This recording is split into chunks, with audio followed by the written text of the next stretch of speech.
এটি তেলেঙ্গানার ছায়া সোমেশ্বর মন্দির। এখানে শিবলিঙ্গের ওপর একটি স্তম্ভের ছায়া পড়ে, কিন্তু সেই স্তম্ভটি কোথায় তা কেউ জানে না। শিবলিঙ্গের সামনে কোনো স্তম্ভ নেই, তবু একটি কালো ছায়া সেখানে ২৪ ঘন্টা ধরে থাকে। এটি বিজ্ঞানের জন্য শুধু একটি প্রশ্ন নয়, বরং সরাসরি একটি চ্যালেঞ্জ। সূর্য যেদিকেই থাকুক না কেন, এই ছায়া একটুও নড়ে না।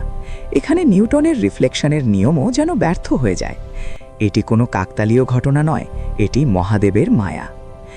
এই মন্দিরে ৩টি গর্ভগৃহ আছে, কিন্তু ছায়াটি শুধু সোমেশ্বরের ওপরেই কেন পড়ে?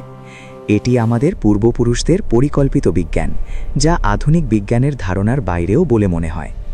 ইংরেজরাও একসময় এই মন্দিরের দেয়াল পর্যন্ত পরীক্ষা করেছিল।